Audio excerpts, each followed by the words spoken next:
Hello အားလုံးပဲမင်္ဂလာပါဗျကျွန်တော်ခုတင်ဆက်ပေးမှာတော့ဘန်းဆောင်မှာရောက်ရှိနေဖြစ်တဲ့ Thai University မွန်တွင်းရဲ့စနစ်ပြည့်အထိမ်းအမှတ် event အကြောင်းလေးနဲ့မိတ်ဆက်ပေးခြင်းဖြစ်ပါတယ်ဗျဘလို test တွေလုပ်ပြီးဘလို EVIS skin ကိုနားရဲ့ EVIS skin ကိုဘယ်လိုယူရမလဲဆိုတော့ကျွန်တော်အသေးစိတ်ပြပြပေးသွားမှာဖြစ်ပါတယ်ဒီလိုဆို event နဲ့ဝင်လိုက်ပါ event နဲ့ဝင်လိုက်ပြီးဆိုရင်ယူလို့ပေါ်လာမှာဖြစ်ပါတယ်အဲ့ဒီမှာ level 1 level 2 level 3 level 4ရှိပါတယ်အစစ်စစ်ကိုပြတ်ကျော်သွားမှာဖြစ်ပါတယ်level 1မှာဆိုရင်တော့အဲ့ဒီဟာလေးကိုရမှာဖြစ်ပါတယ်အဲ့ဒီငါပြစ်တဲ့ဟာလေးပေါ့လေးတိုက်တဲ့ဟာလေးပေါ့ဗျအဲ့ဒါလေးကိုကြော်သွားပြီးတော့ level 4ရောက်တဲ့အခါကျရင်အဲ့ဒီမှာ animation effect လေးကိုရမှာဖြစ်ပါတယ်ဗျအဲ့ဒါတော့ဒီမှာ9လို့ပြထားတာပါတကယ် original server ရောက်တဲ့ချိန်ကျရင်တော့ထန်းဆိုတာကိုပြနေမှာဖြစ်ပါတယ်ဗျအဲ့လိုပဲ level 6 level 7 level 8စစ်ကိုဖြတ်ကျော်သွားမှာဖြစ်ပါတယ်ဗျစင်ကိုဖြတ်ကျော်ပြီးသွားပြီဆိုရင် level 10ရောက်တဲ့အခါကျရင်KO ဆိုတာလေးကကျွန်တော်တို့ animation effect လေးပါပဲဒါထွေတူမှုသေးပါကြော်သွားပါမယ်ထပ်ကြော်သွားပါမယ်အဲ့လိုပဲ level 16 second 18 second 20ရောက်တဲ့အခါကျရင် elite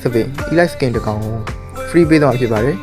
ဂျာမန် skin လို့တော့ဂျာမန်လို့တော့ပြောတာပါဗျ original server ရောက်ရင်ဘယ်လိုဖြစ်သွားမလဲဆိုကျွန်တော်မသိပါ elite skin တကောင် free ရသွားမှာဖြစ်ပါတယ်ဗျအဲ့လိုမျိုးဆက်သွားမယ် level တွေဆက်သွားမယ်ကြော်သွားမယ်ဗျ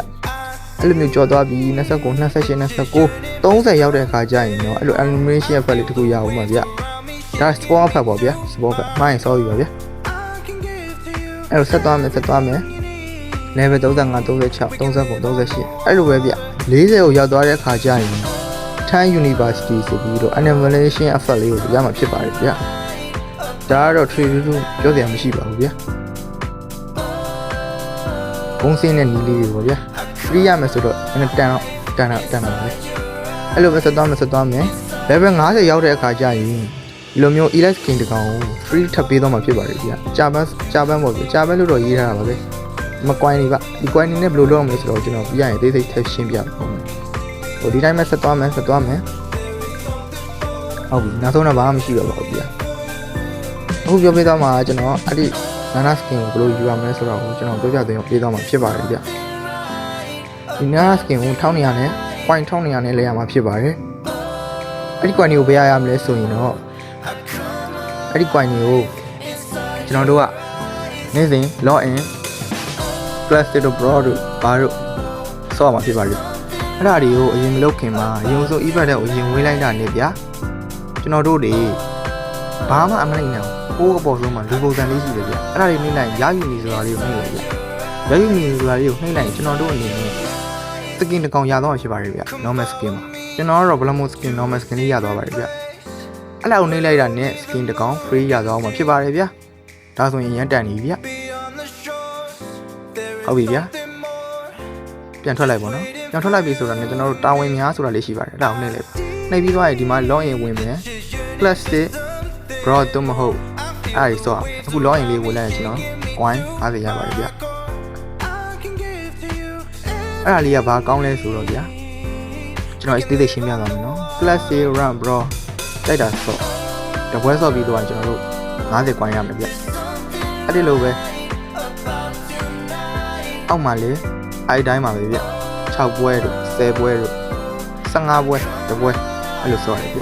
ဒီမှာ task ကနှစ်ခုရှိပါတယ် first in tab များနဲ့ challenge task များဆိုပြီးနှစ်ခုရှိတယ်ဗျ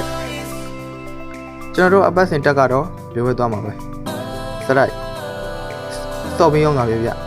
mobile legend တို့ mobile legend လေးကိုစော့ပြီးအောင်နေပါပဲဗျနေ့စဉ်တော့ရင်ဝင်ပြီးတော့ challenge task ကတော့သူပြောတဲ့အတိုင်းတော့ရင်3ရက်ဝင်ရမယ်အဲ့ဒါဆိုရင် coin 100ရမယ်ဂိမ်း9ဝဲပြီးအောင်စော့မယ်အဲ့ဒါဆိုရင် coin 100ထည့်ရမယ်ဗျအဲ့ဒါဆိုရင်စုစုပေါင်း100 coin ပါအဲ့ဒီ coin လေးတွေနဲ့ကျွန်တော်တို့